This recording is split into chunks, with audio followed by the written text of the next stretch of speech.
Il est devenu terriblement intéressant de regarder les informations, d'autant plus intéressant que toute la presse libérale raconte à quel point la vie sera horrible, une vie que Trump va forcément nous apporter très bientôt. Et cela peut arriver d'un jour à l'autre, dans 1 an, dans 100 ans, en réalité. Eh bien, comme ils le disent, cela arrivera forcément. Et toute la presse de droite, elle raconte de nouveaux faits sur les crimes commis par les dirigeants du Parti démocrate, et les crimes prennent des contours de plus en plus nets.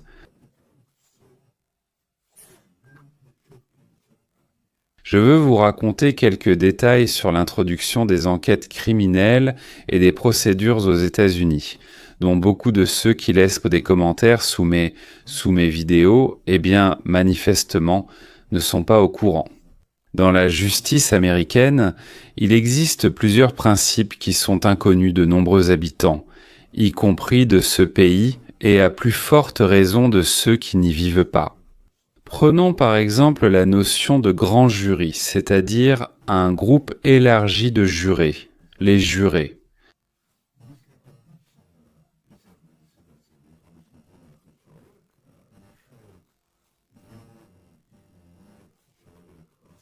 Toutes les interventions lors du procès. Tout d'abord, il ne s'agit pas de 12 personnes, mais généralement de 16 à 23 personnes. Ils décident s'il y a des raisons d'ouvrir une enquête judiciaire depuis le département de Crimée. Ce n'est pas une audience publique devant un juge, il n'y a pas d'avocat, etc.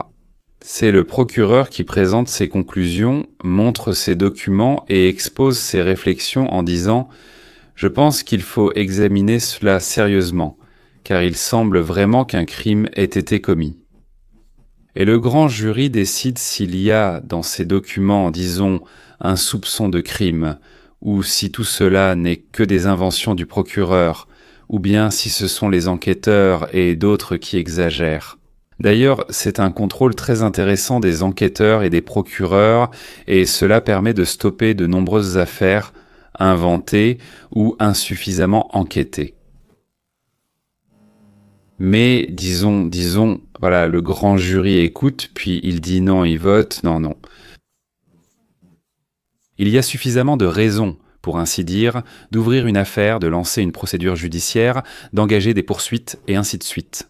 Oui, donc même après avoir reçu un refus, le procureur peut chercher de nouvelles preuves, et s'il en trouve, il peut à nouveau faire appel. La vodka du grand jury met la réunion, pour ainsi dire, le fait qu'un procureur sérieux, ou disons le procureur principal, le procureur général, ou quelqu'un d'autre, exige la création d'un tel grand jury. Cela signifie généralement que les procureurs ont rassemblé, de leur point de vue, suffisamment de faits pour une accusation. S'ils parviennent à convaincre les jurés qu'ils ont quelque chose en main, un acte d'accusation permettant d'entamer une procédure judiciaire. Fox News peut confirmer que la procureure générale Pam Bondi a signé aujourd'hui un ordre demandant à un procureur fédéral américain non nommé de présenter des preuves devant le grand jury concernant le complot présumé. Dans le but de lier le candidat à l'élection de 2016, Donald Trump, à la Russie, Fox News a maintenant examiné l'ordre d'une page signée par la procureure générale il y a seulement quelques heures.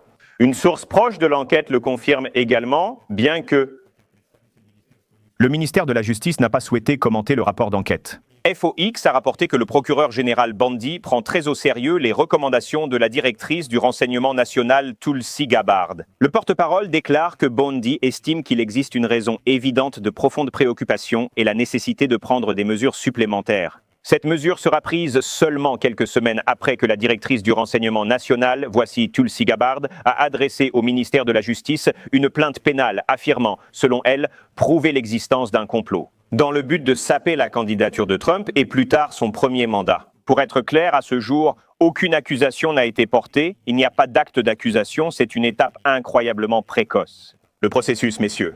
La justice, si elle n'est pas gauchiste communiste, avance lentement, elle doit passer par toutes les étapes légales. Elles ne sont pas écrites par hasard, mais pour éviter les erreurs et pour que des innocents ne soient pas punis. J'espère que vous avez entendu parler des Troïka, les bolcheviks tristement célèbres. Ça, c'était rapide, mais absolument répugnant et sanglant, cauchemardesque.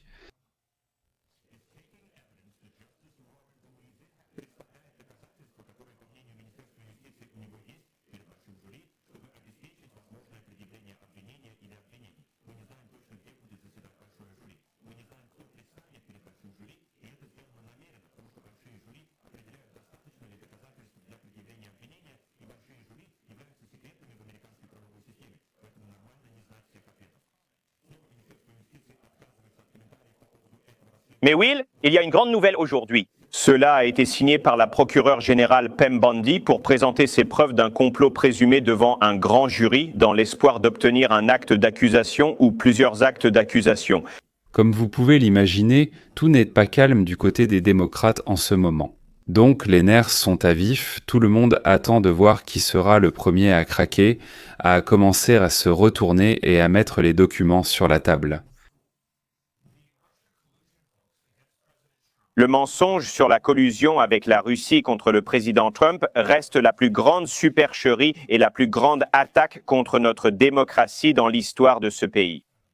Rien n'est comparable, il n'y a aucun parallèle. C'était un coup d'État, et j'utilise ce terme littéralement. C'était un coup d'État visant à renverser un gouvernement démocratiquement élu, un coup d'État mené par l'appareil de renseignement de ce pays, l'État profond Hillary Clinton et le Parti démocrate. Les nouvelles informations révélées par le directeur du renseignement national et le FBI lèvent tout doute quant à l'intention, la préméditation, la planification et l'organisation de ce complot. Et cela correspond à tous les éléments criminels d'un complot séditieux contre les États-Unis. Cela correspond aux éléments criminels d'une insurrection. Cela correspond aux éléments criminels d'un complot contre le gouvernement et aux éléments criminels d'un complot visant à priver les citoyens de leurs droits civiques sous couvert de la loi. Un crime flagrant après l'autre. Et comme il s'agit d'un complot, comme le montre l'intention de reconnaître et de documenter qu'il savait que c'était une supercherie dès le début, cela correspond à la norme de mens rea en droit. À cause de cela, puisque c'est un complot, chaque participant individuel fait désormais partie de ce complot. Cela inclut Brennona, Klepera, Comey, Hillary, Schiff et tous les autres qui ont consciemment et délibérément mené ce complot, ce coup d'État, ce plan contre le président Trump et le gouvernement des États-Unis. Et maintenant, le temps, l'heure et le moment sont venus pour que la responsabilité soit prise, afin que nous puissions rendre cette démocratie. Maria? C'était Stephen Miller, conseiller principal du président. Ce qu'il dit, il le fait au nom. Pour ainsi dire, sur mandat du président Trump. Vous pensez qu'après ces paroles, Trump va faire marche arrière? Moi, je ne le pense pas. La suite. Donc, il expose très clairement, en seulement quelques minutes, tous les différents crimes pour lesquels ils pourraient tous être poursuivis. Et tout cela relève de la catégorie du complot. Si vous trompez le gouvernement, vous allez en prison pour 5 ans. Si vous complotez pour les tromper, c'est 20 ans, n'est-ce pas? Donc c'est même plus grave que ce que beaucoup réalisent. Par exemple, ce sont des crimes graves contre le président Trump, mais ce sont des crimes encore plus graves contre l'Amérique, contre le pays. Les démocrates ont crié pendant plus de 4 ans que Trump était une menace pour la démocratie dans l'histoire des États-Unis. Eh bien, après Lincoln et Roosevelt, bien sûr, il n'y a pas eu un coup aussi dur porté à la démocratie et à la liberté que ce qu'ont fait Obama et Hillary. Et pour ainsi dire, la presse fidèle, les forces de l'ordre loyal et les milliardaires donateurs fidèles. J'essaierai de vous tenir au courant, parce que je pense que l'effet à long terme des réformes de Trump dépend directement, disons, de notre capacité à écraser le nid de vauriens et de traîtres. D'ailleurs, je pense toujours que les blogueurs russophones qui font campagne pour le Parti démocrate sont quand même des idiots et non des vauriens. Et j'espère vraiment qu'ils sont simplement des gens limités, et j'espère qu'ils ne sont pas des créatures répugnantes. Et si jamais il s'avère qu'ils comprenaient tout et qu'ils continuaient quand même. Écoutez ce reportage venant du nid du globalisme et de ce qu'ils appellent le démocratisme socialiste, ou plutôt le socialisme démocratique. C'est du remplissage, une tautologie, c'est la même chose. Voilà, mais en réalité, si l'on peut dire, un prédateur sanguinaire végétarien ou par exemple un cobra au caractère doux. Écoutez, donc, le porte-voix des socialistes, ils sont obligés de le reconnaître, au grand effroi de leurs spectateurs démocrates. L'administration de Donald Trump est peut-être la plus influente de ce siècle et probablement aussi depuis une grande partie du siècle dernier. Affectionné, estimé et épaulé Trump, il métamorphose les États-Unis d'Amérique, à commencer par la politique douanière. On dit que Donald Trump recule toujours sur les tarifs douaniers. Rien de tel pour lui. Le taux de droits de douane effectif est de 18%, le plus élevé depuis l'administration de Franklin Delano Roosevelt dans les années 1930. Elle est passée, imaginez, de seulement 2% l'année dernière. De seulement 2% l'année dernière. Nous parlons d'un niveau de taux de droits de douane effectif, imaginez 9 fois plus élevé cette année que l'année dernière. Mais il ne s'agit pas que des tarifs sur lesquels Trump a bâti sa campagne et dans lesquels vous voyez une présidence très influente. Concernant l'immigration, Trump a toujours défendu une politique très restrictive. Imaginez, l'immigration nette aux États-Unis en 2025 diminuera d'au moins 60% par rapport à l'année dernière. En fait, nous pourrions, pour la première fois en 50 ans, être confrontés à une immigration nette négative aux États-Unis. Et l'année dernière, bien sûr, en 2024, l'immigration nette aux États-Unis était de 2,8 millions. Cette année, nous pourrions parler d'une immigration nette négative. Évidemment, cela s'inscrit dans un contexte plus vaste, comme je l'ai indiqué précédemment. Racontez, s'il vous plaît, racontez. Ou mieux encore, montrez, envoyez cette vidéo à vos amis démocrates. Et notez, il ne suffit pas simplement d'écouter, et c'est tout. Ils ne le feront tout simplement pas. Indiquez simplement les minutes, les secondes où leur cher CNN parle. Nous parlons d'immigration pure, nous parlons de l'impact du taux tarifaire. Ce qui est intéressant, c'est que Donald Trump fait cela en signant une multitude de décrets. Imaginez, 180, c'est le plus grand nombre en un an depuis l'époque de Franklin Delano Roosevelt. Oh mon Dieu, il faut remonter à la première moitié du XXe siècle du siècle dernier. Et pour comparer, Joe Biden a signé, imaginez-vous, seulement 77 pour toute sa première année et maintenant juste un peu en août. Donald Trump entre dans l'histoire avec 180. 180 décrets exécutifs ont été signés jusqu'à présent cette année.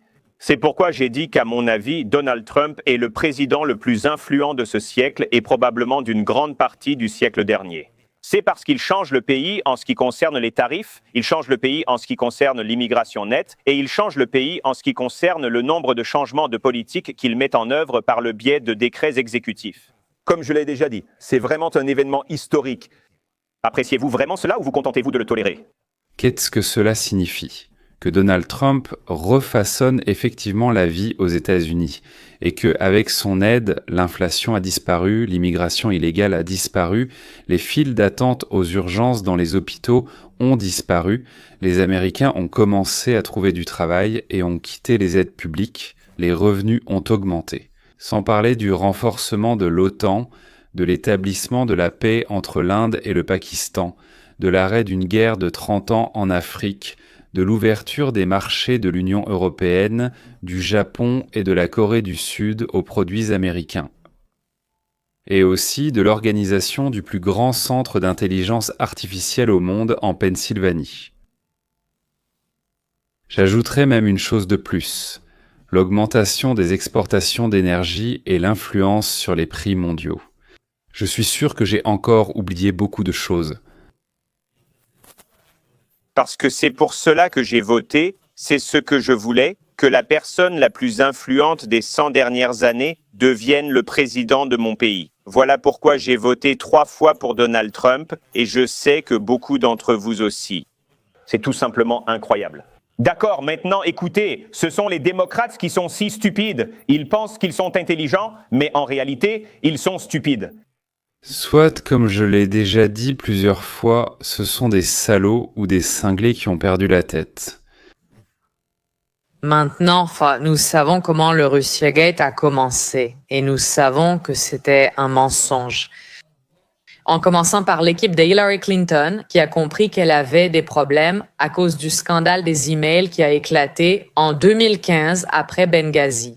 Des emails étranges d'Hillary ont été découverts, soulevant des questions sur le serveur utilisé. Et cela a créé un problème pour elle jusqu'au jour de l'élection de 2016, alors qu'elle approchait du jour du scrutin. Elle a décidé d'inventer 2 mensonges sur Donald Trump pour détourner l'attention de son scandale des emails.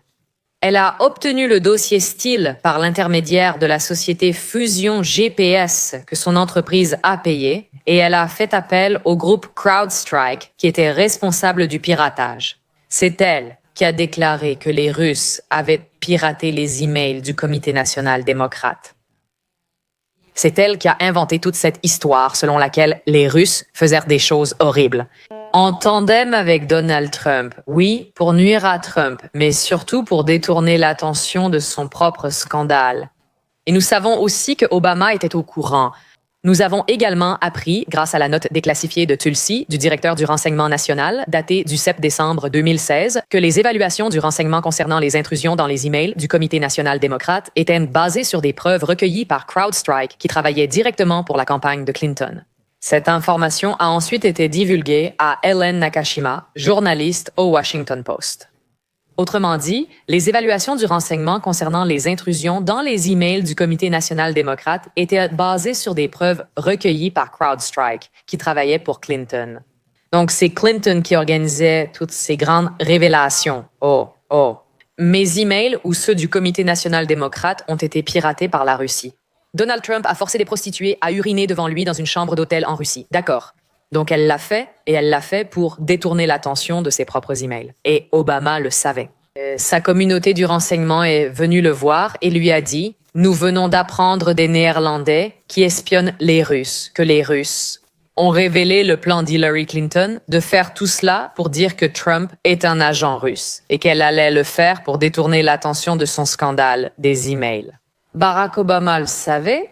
Il le savait, d'après ce que je peux juger, c'était soit en septembre, soit en août 2016, il le savait. Le voici en décembre 2016, après qu'elle ait perdu les élections, dans une interview qui est réapparue sur Internet, en train de discuter de ces questions. Écoutez. Pensez-vous que l'attaque de hackers russes contre le Comité national démocrate et d'autres cibles a influencé les résultats des élections?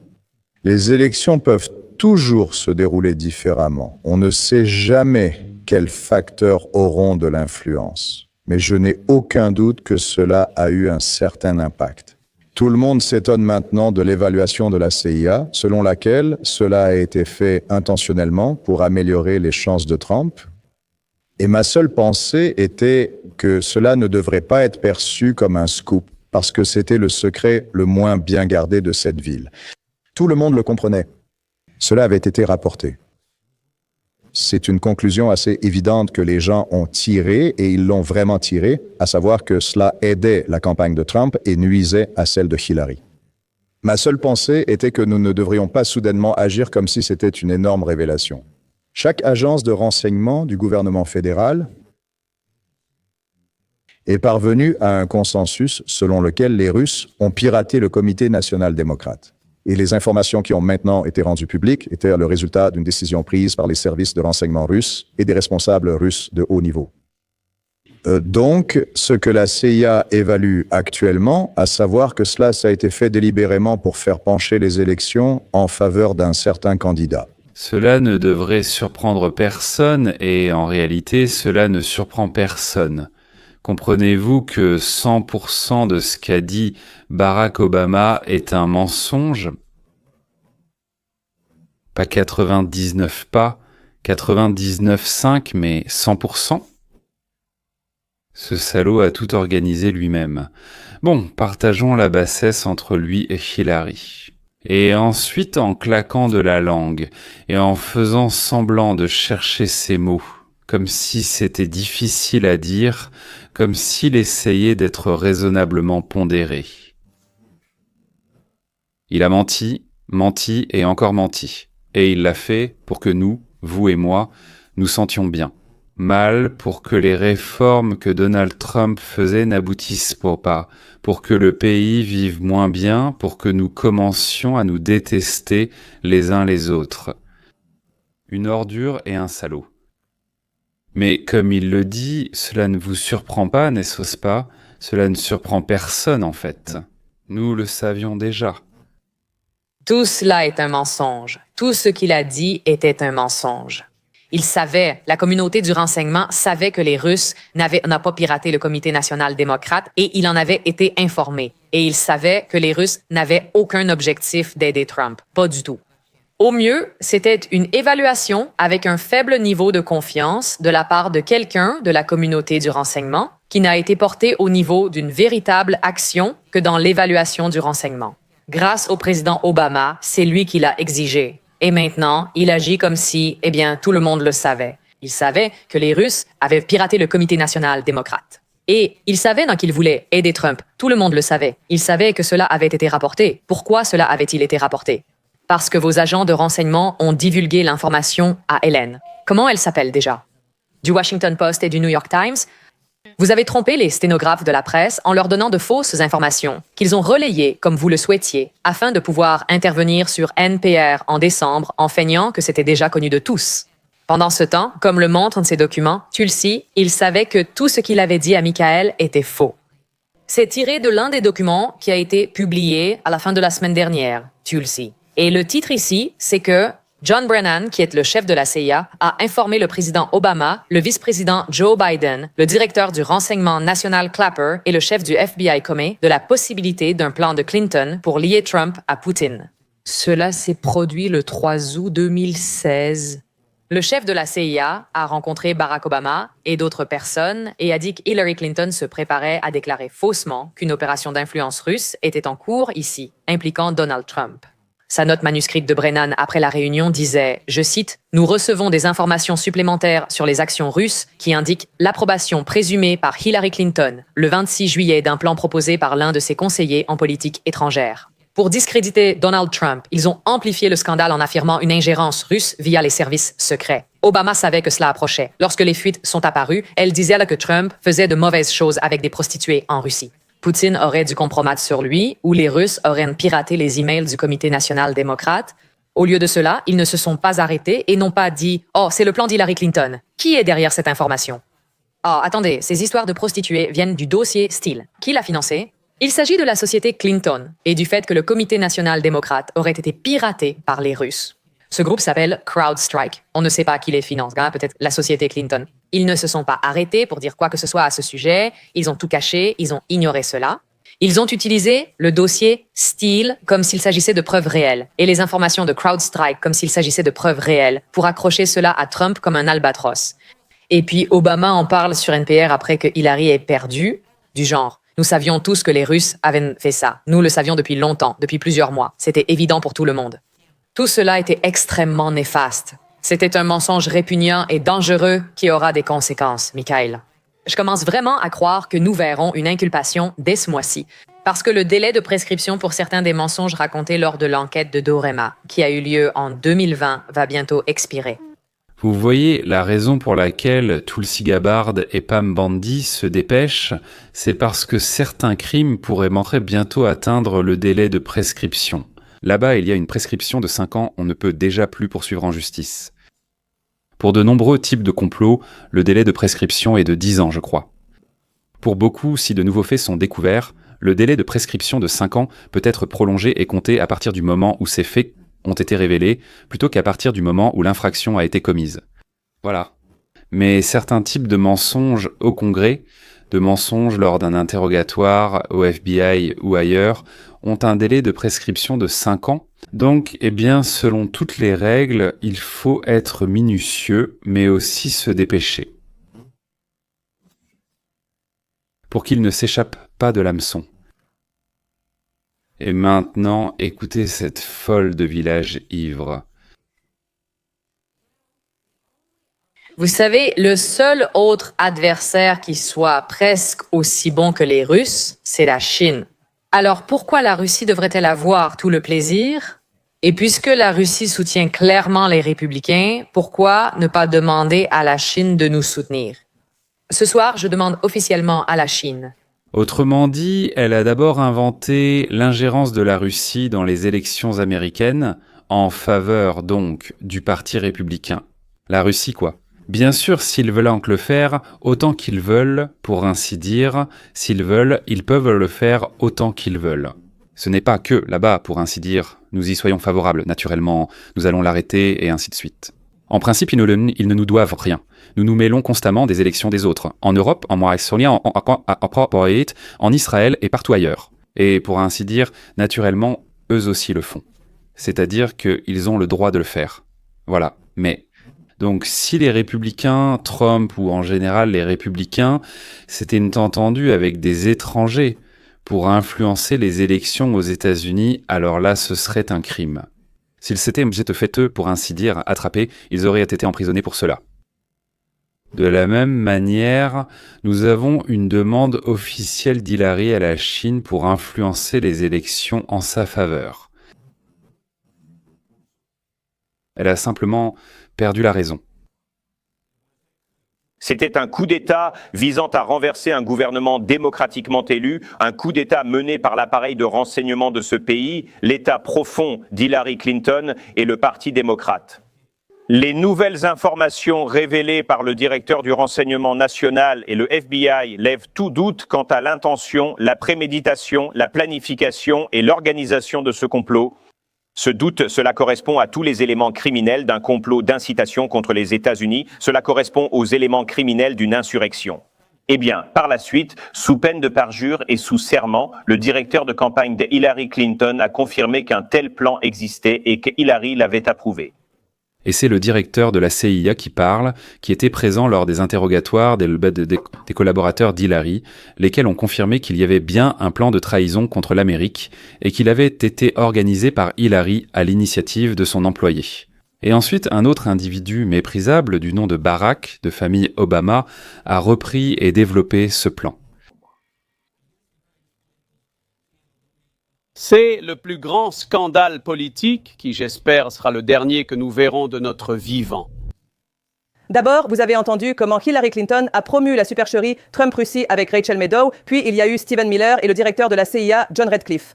À propos des documents récemment déclassifiés dans l'annexe de Dorem qui indiquent que Hillary Clinton a créé l'affaire Trump-Russie pour détourner l'attention des médias de ses propres enquêtes du FBI que les démocrates craignaient de voir conduire à la défaite de Hillary face à Trump, en 2016, une candidate au poste de gouverneur de Caroline du Sud nous rejoint. Félicitations pour cela, Madame la députée Nancy Mace du comité de surveillance de la Chambre des représentants. Quelle est votre réaction? Hillary Clinton a dû changer les gros titres parce que le FBI enquêtait sur de graves conflits d'intérêts des Clinton dans leur propre scandale de trafic d'influence. Lorsque les Clinton vendaient l'accès aux donateurs de la Fondation Clinton pour obtenir un accès à la secrétaire d'État Clinton et au département d'État d'Obama. Quelle est votre réaction à cela? Et maintenant, il s'agit d'un autre scandale impliquant Hillary lorsqu'elle était secrétaire d'État. Si quelqu'un versait entre un demi-million et $1 million à la fondation Clinton, Hillary le rencontrait et réglait ses problèmes. Souvent contre un paiement supplémentaire, pour ainsi dire. En d'autres termes, Bill et eux recevaient l'argent, tandis que nous, les Américains, payions. Qu'en pensez-vous? Ce qu'elle faisait, Kerry le faisait, Biden aussi, et je suis sûr que beaucoup d'autres faisaient pareil. Mais les Clinton ont carrément créé une machine à imprimer de l'argent. Et ils ramassaient des millions, parfois des dizaines de millions. Aucun d'entre eux ne se souciait de ce que le pays perdait à cause de cela, ni de combien. Il suffit de se rappeler d'ailleurs l'histoire de la vente d'uranium aux Russes.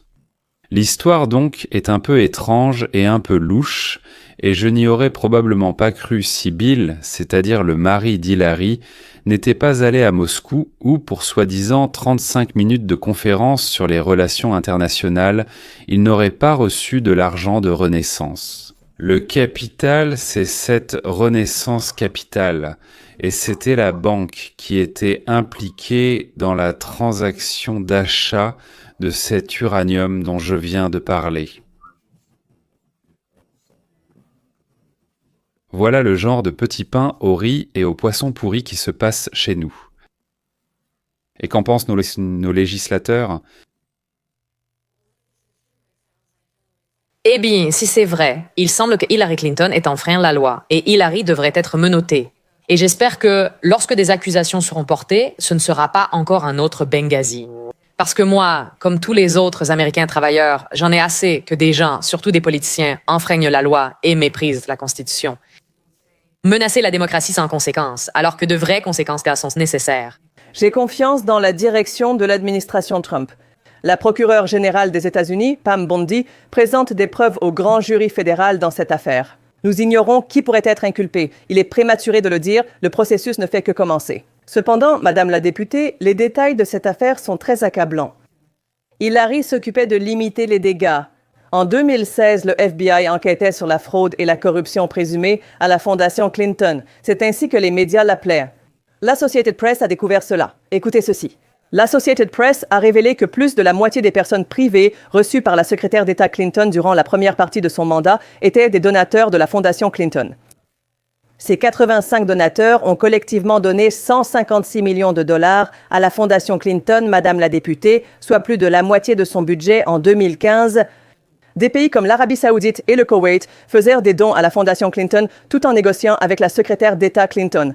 Bill Clinton recevait de gros honoraires pour des discours payés par des organisations ayant des intérêts à la Maison-Blanche sous Obama. On dirait qu'il y a beaucoup de mise en scène et de jeu. Nous l'avons vu avec Joe Biden quand il était vice-président. C'est la méthode des démocrates et honnêtement, elle devrait être accusée pour cela. Voici un exemple de transparence. Et j'espère que nous suivrons la lettre de la loi et que nous assurerons autant de transparence et de responsabilité que possible devant le peuple américain. Parce qu'ils ont essayé d'écarter Donald Trump avec des mensonges et des tromperies, et il a résisté à la tempête. Il a tout enduré pour devenir président des États-Unis. Et c'était simplement une façon pour elle de cacher ses méfaits et ce qu'elle faisait en trompant non seulement les Américains, mais aussi d'autres pays. C'est-à-dire, il est déjà clair que la moitié du pays est dégoûtée par la direction du Parti démocrate.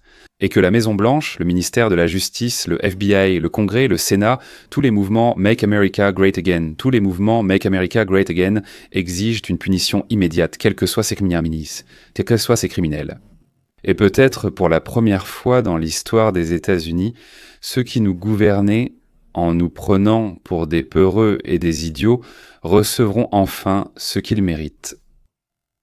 J'ai vraiment envie d'y croire, même s'il est très difficile de croire en quelque chose qui ne s'est jamais produit auparavant.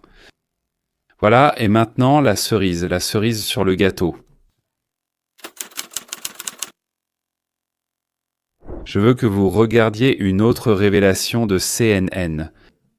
Ils parlaient de la popularité des démocrates. Par exemple, si 52% disent qu'ils sont bons et 48% disent qu'ils sont mauvais, cela s'appelle plus 4. 52 moins 48 égale 4, n'est-ce pas?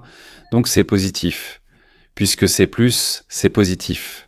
Plus 4 positif. Si au contraire 48 disent que ce sont des bons gars et 52 disent qu'ils sont horribles et terribles, alors c'est moins 4. C'est clair, oui, 48 moins 52, ça fait moins 4. Quand un homme politique ou un parti a moins 10, ça veut dire que 45% sont pour eux, 55% contre, c'est très mauvais. Moins 20, c'est-à-dire, disons, 40% pour, 60% contre, c'est horrible. Tout ce qui dépasse 20%, c'est une catastrophe. Et maintenant, regardez. L'une des raisons pour lesquelles il n'y a pas de leader et que personne ne veut mettre quelqu'un en première position sur sa liste, c'est qu'en ce moment, l'image de marque du Parti démocrate est au plus bas. C'est une absurdité totale et absolue dans l'esprit du public américain. Le taux d'approbation net du Parti démocrate est à un niveau historiquement bas dans les 3 sondages. Wall Street Journal, moins 30 points, CNN, moins 26 points, Gallup, moins 26 points. Nous allons nous arrêter là. Mesdames et messieurs, le Parti démocrate, comme ils l'ont dit sur CNN, est sous l'eau. Donc, ils sont sous l'eau de 26 ou 30 points. Pour le dire simplement, cela signifie qu'ils ont, disons, 35 pour contre 65. C'est une défaite écrasante. C'est comme la victoire du prince Alexandre Nevski lors de la mythique bataille sur la glace mythique. Parce que l'affrontement de 2 douzaines de chevaliers teutoniques avec 2 douzaines de braves de Novgorod sur ordre de Staline a été transformé en un événement historique d'une ampleur énorme. Pour que tout le monde voit comment les Russes battaient déjà les Allemands, même dans les temps anciens. Et ce n'est pas une seule fois que le Parti démocrate n'est pas passé sous la glace du lac Tchoutskoï. Mais Elesté est déjà très proche d'une possible scission en 2 ailes. voire même d'une disparition totale du champ politique, du champ de bataille des États-Unis, pour laisser la place à un parti centriste, probablement un parti centriste, mais un parti centriste pro-capitaliste. Nous n'allons pas pleurer pour eux, je vous le promets. Moi, je ne pleurerai pas. Si quelqu'un pleure, ce sera Lydia.